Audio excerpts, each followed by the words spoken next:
and there's that thing of holding it lightly, but still with a kind of warmth and a care and a tenderness, because holding it lightly to our shamed little ones, they might hear it as, oh, what, you're just going to mock and laugh at me then, are you? You're just not going to take me seriously, you know, that's how I feel, you know, and that kind of stuff. So we're, you know, we're really kind of looking for that balance, and it's not straightforward, you know, it's really not straightforward. So we just want to kind of keep naming that and feeling our way with it, and, you know, being with it how we can. So Viktor Frankl, I don't know if some of you know Viktor Frankl, is a brilliant little quote by Viktor Frankl, which I think really sums this up and what it is we're looking to do. In between stimulus and response, there is a space. In this space, we have the power to choose our response. In our response lies our liberation and growth. Just say it again. In between stimulus and response, there is a space. In this space, we have the power to choose our response. And in our response lies our liberation and growth. So it's a very short phrase, but it's just got so much in there. So between stimulus and response, what we're looking to do is find the space between stimulus and response and open it up, because what happens between stimulus and response is so fast. It's like a nanosecond, you know. Your partner says something or looks at you a certain way or just turns their shoulder for a moment or gives you the eyebrow, and bam, you know, before you even know it, you're in the response. And so much happens between that moment of their eyebrow moving and you being in, oh my God, you know, all like in the thing. So much happens, but it's in such a flash. So we're trying to slow it down, open up that space so the witness can come in and be present. And in this work, in this way, we're talking about the witness as our own parent, actually, our own integrated parent, that can ultimately, we're looking to notice that the child's got hurt, scoop the child up and goes, okay, I've got you, it's all right, I haven't abandoned you, I'm here, I'm loving you, everything's fine, I got this, I know over there he's being all scary and everything, but don't worry, I'll keep you safe. That's what we're looking to do in that gap between stimulus and response. That's the practice, and it's a life practice. We ain't going to get this overnight. I mean, you know, literally, this is a practice till the day we die, and we'll achieve it to a lesser or greater degree in any given moment. Okay. So we're going to offer you a way to explore that. So what we're going to do, we want to make this a little bit playful, and it's not personal at this point, so hopefully that will feel a little bit kind of safer. I'd like to get them back onto the screen, the gallery, yeah. So what we're going to invite is for you to we're going to put up on the screen share some phrases, and these phrases take you from, here's the kind of thing that you might say when you're triggered, that knee-jerk, you know, oh, you always bloody blame me. Why do you always blame me? Why do you always say I'm the one? You know, like whatever those phrases are that we come out with. Things that you might say or hear in conflict. You might say or hear because you're triggered in that moment. And we're going to give you a list of options for those. And of course, there's millions, but we're just going to give you a list of a few. And the stepping stone of how that takes you to your core belief. So, and there's a phrase that happens between. So you've got your sort of trigger sentence, then you've got what we call a gateway sentence, which is usually a judgment about yourself, but sort of projected onto the other. And that then takes you to the core belief. So this is a bit of an experiment. We want you to, we're going to put you into groups of 4. So you're going to be two couples in one group. And we're just gonna give you like a bit of a space for a good sort of 20 minutes or so to just have a good old discussion and see if you can start to see. It's a little bit like a game. You've got lines and sentences and you're going to try and piece them together. We've jumbled them up so that they're not in the right order, and your mission is to see if you can link the 3 stages. Yeah, and if someone, you go, oh yeah, that's so me, then you know, it's like, then you know that you've got, then you know you're onto something. And you know, and that's what we're inviting. How you're going to know how these sentences work is by directly tapping into your own lived experience, because you're going to relate to some of these sentences. You know, at least one, I would have, you know, we think at least one, hopefully more, but I would have thought as a bare minimum, you're going to be related to these sentences. So I just want to get the PDF up and show you so that you can see what it looks like. Share. Okay, so on the left over here, you've got a whole list of trigger phrases. These are the kind of things you might say in just that first knee-jerk trigger or in the middle of an argument. And then here you've got your gateway phrases. And these phrases are when the shame is being pushed out. Don't worry, you don't have to look at them yet. We're going to give you these. Don't panic. So the phrases in the middle column are when you've hit the wound, you've hit the core wound, but the shame, but you want to push it out. You don't want to have to take it in. So you want to push it out. And then the final column, the core belief, which is what we're looking to hope that you're going to track, your particular core belief. And that's when the shame is in and you're consumed with the shame.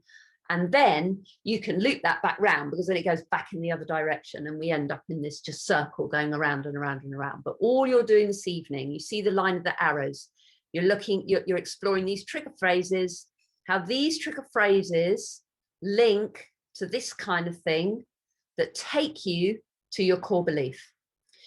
So you're just going to have a bit of fun. You're going to have a bit of discussion together. You're going to kind of, and what we want is you're going to come back into the big group and you're going to each have one sequence. So each of you are going to arrive at a sentence from each of these columns. So you'll have, like, you know, say a sentence from column 1, a sentence from column 2, and a statement from column 3 as one sequence said. Yeah, that's the principle of how we're tracking back to get to the core belief. So it might not be your one, but that you can start to see how the process in your psyche works, of how you get there and how you come back again. Yeah. So we're gonna, when you go into your breakout rooms, we'll then leave that screen share up on the screen so you can all see it all of the time while you're working together in the group, because that's going to be what you're working off. Yeah. Okay. So everyone cool? We're good to go. Okay. So yeah. See you in a little while. Mixture of ones through hearing everybody find at least one flow from column 1, column 3 to column 3. And if you feel to, you can say, and this one is mine personally, but you don't have to at this point. You're just representing the collective. You're just a voice of all humans. So who would like to go first? Unmute yourselves. Yeah, great. Jeff and then Rebecca. Yeah, I was just a little, we got a little bit unclarity whether that initial statement, was that something, it was a statement that you say to yourself, or is this that you're hearing your partner saying? That's a good question. This could be either. Though the long list on the left, yeah. I mean, you're saying it out loud, but it's either, well, yeah, it could be something that you say or something that you hear. Or something that you think. Yeah. You know. Yeah. But it doesn't really matter. The point is, it's the stimulus of the trigger. Yeah. You know, those things could trigger a belief in you, or they could, you know, if you hear them, they could trigger a belief in you. If you say them, they could have been, chances are they've been triggered by a belief in you. Does that make sense? Yeah. We just picked some things that. Yeah, we let's not overthink it too much. It's just so that it can kind of get you into the zone and sort of getting a sense of where we're trying to go. Yeah. Just a sort of fun way to do that. We never say any of those things. We never say any of those things. We had to really randomly think outside the box. We had to find. We had to do research to find out that stuff from other people who do say those things, because we never do. Okay, so who'd like to Some brave soul go first? And we'll just whiz round because we're tight on time. So yeah. Jenny, was that you? Did you? Yeah, I'm happy to go first. So the trigger was I don't know why I bother, and the shame out was you never think about me, and the shame in is I'm invisible. Beautiful, thank you. Very good, nice. Boom, boom, boom. Wow.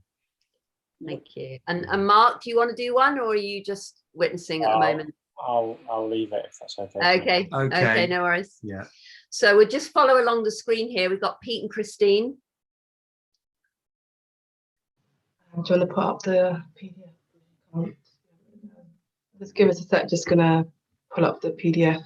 Let's show it so you can see. Right, for mine, it doesn't matter what I do. As a trigger phase and as a shame out, you always criticize me.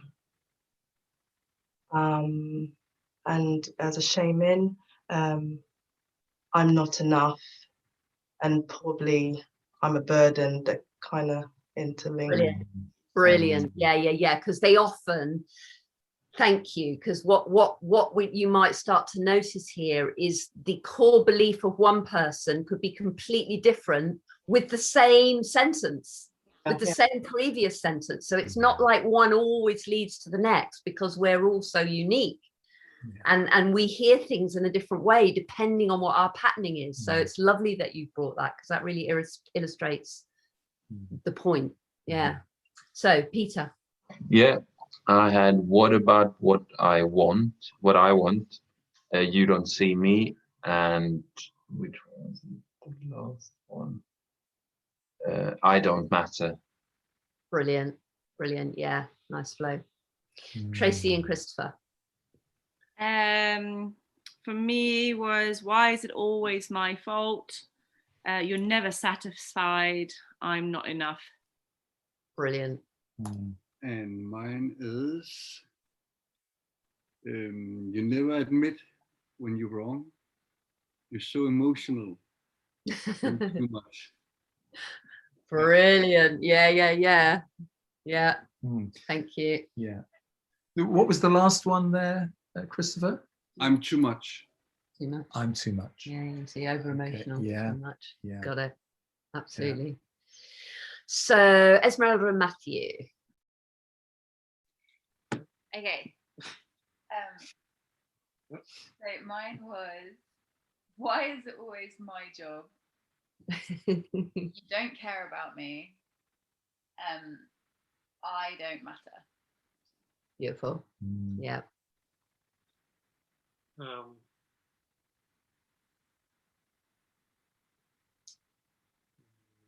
Mine was, it doesn't matter what I do. You can't meet me. And I mean, I could have chosen for more. I'm not enough. I'm not enough. You can't meet me. I'm not enough. Brilliant. Yeah. Beautiful. Thank you. Yeah. Jen and Paul.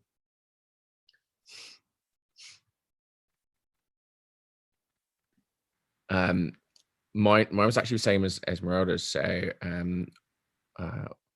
why is it always my job to do that? What was it?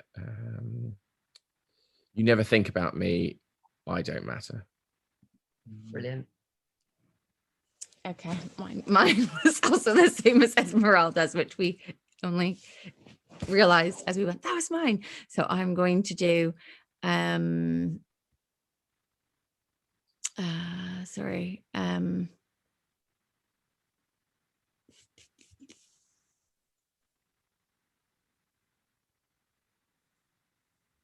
just grab any of this.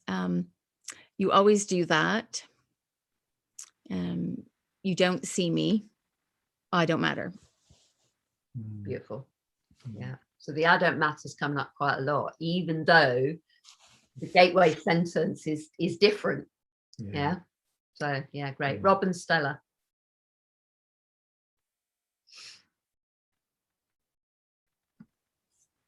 I think mine was you always blame me, you always criticize me, I'm not enough. Brilliant. Stella. What about what I want? You never think about me. I don't matter. Fantastic. Matt and Gemma.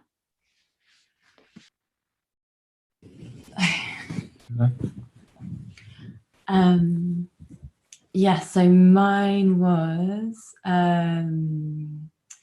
where is it? Yeah, why is it always my fault? Shame out, you can't meet me. Shame in, I don't exist. Wow, yeah, great one. Yeah.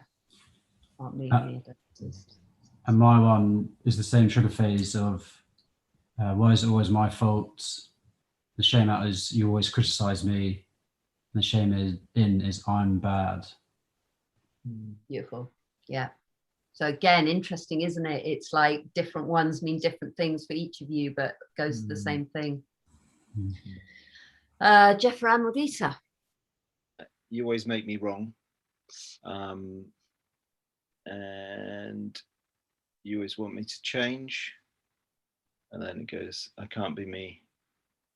I can't be me. Brilliant. We haven't had that one yet. Thank you. And Modisa. Why is it always my job? You don't love me or you can't meet me. And then I'm bad.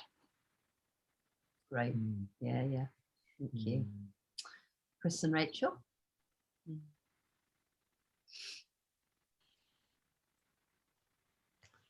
Yeah. You go. All right.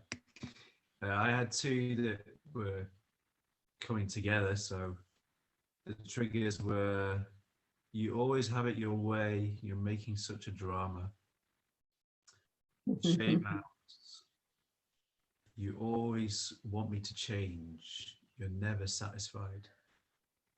And the belief, two beliefs, I can't be me. I'm not enough. Yeah. Brilliant. Can't be me, I'm not enough. Thank you, Chris. Rachel. Yeah, I struggled to tune to just one.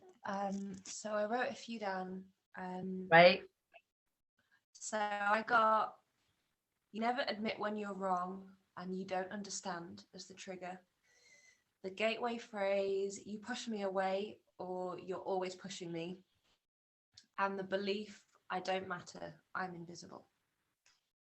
Great. Yeah. Fantastic. Chris and Claire.